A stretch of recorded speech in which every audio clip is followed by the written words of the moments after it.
What's happening, MJ traders and investors? It's Rod with Power Group. Welcome back on the Pursuit of Wealth. Today is Friday, March 25th. Hope you were well today. Happy Friday. And in today's short video, we're going to be discussing a question that I've been getting a lot lately is why are Canadian LPs up the most in the MJ sector versus MSOs, multi-state operators, when this is primarily driven from the US legalization news? One would think that MSOs would be up more, correct? Well, I'm going to break that down in this video, and we'll also look at some analysis here on the I want to show the Tilray chart and the TrueLeaf chart. But before we jump in, make sure to smash the like and subscribe to the channel. Tick the bell to be notified on any future uploads. If you're wondering about the sound quality, just a quick heads up that I'm moving at the moment and I don't have anything in my condo, so that's why we're getting a little bit of an echo, but bear with me here.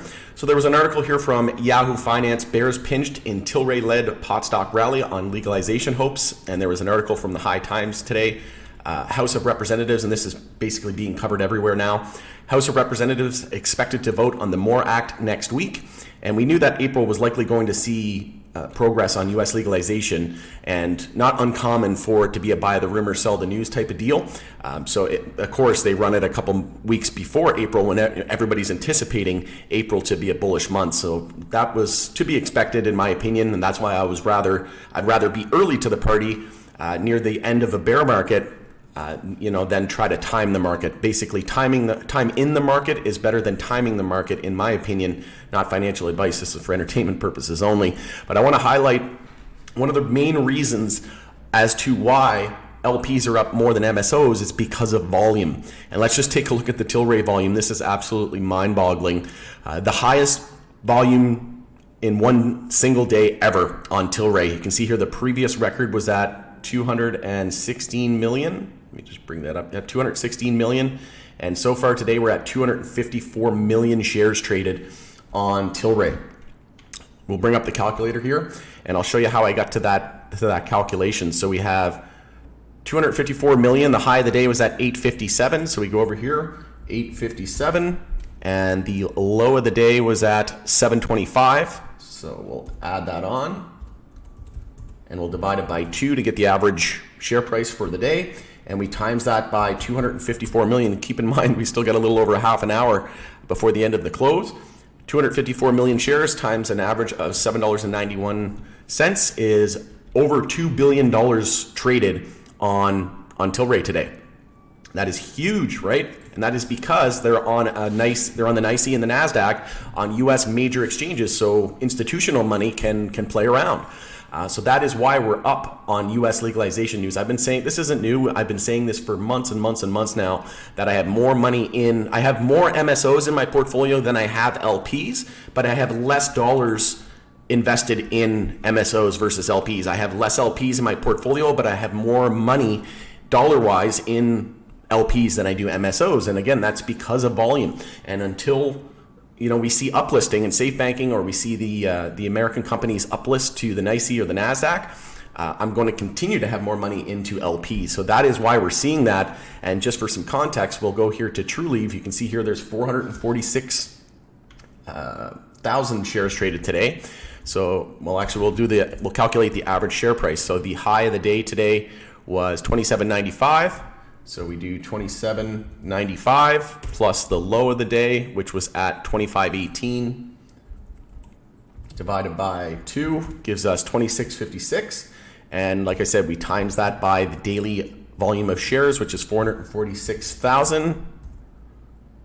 446,000 equals, so only just under $12 million traded. So Tilray has $2 billion traded in one single day versus not even 12 million on TrueLeaf. So that is why, the primary reason why that LPs are up more than MSOs. But also keep in mind that LPs were beaten down the most. So when we see the whole sector start to reverse, that's when we start to see the most beaten down names bounce the most.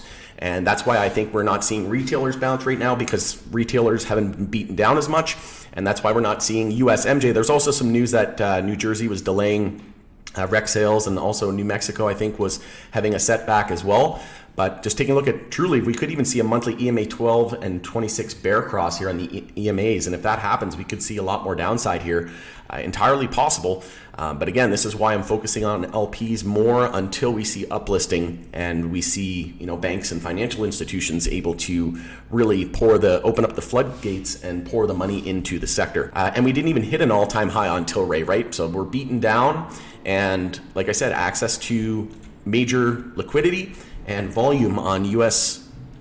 exchange traded names, or anything on the NYSE, anything on the NASDAQ, are going to see a lot more dollar volume. And if we take a look at, say, even SNDL, well, look how beaten down we are. We're nowhere near the all-time highs, right? Where if we look at any of our U.S. names, right, we were hitting all-time highs last year, where if we just take a look at, say, Hexo, what were we doing this time last year? We were nowhere near all-time highs, right? So that is something to keep in mind, that USMJ is holding up a lot better, in my opinion. And like I said, from last year's February highs, a lot of our LPs are down 80, 90, some over 90%. And again, Trulieve only down about 70%. So again, it's all about keeping perspective and just zooming out and looking at the whole sector in general, right, as a whole. So hopefully that answers that question that a lot of people had. Going to end it there, though. Make sure to smash the like, subscribe to the channel, tick the bell on the channel, and you'll be notified on any future uploads. Also, let me know, what do you think? Drop a comment in the comments below if you think there's anything that I missed, or if you'd like to disagree with me, let me know why. If you agree with me, let me know why as well. Going to end it there, and we'll see you on the next video. Take care, everybody.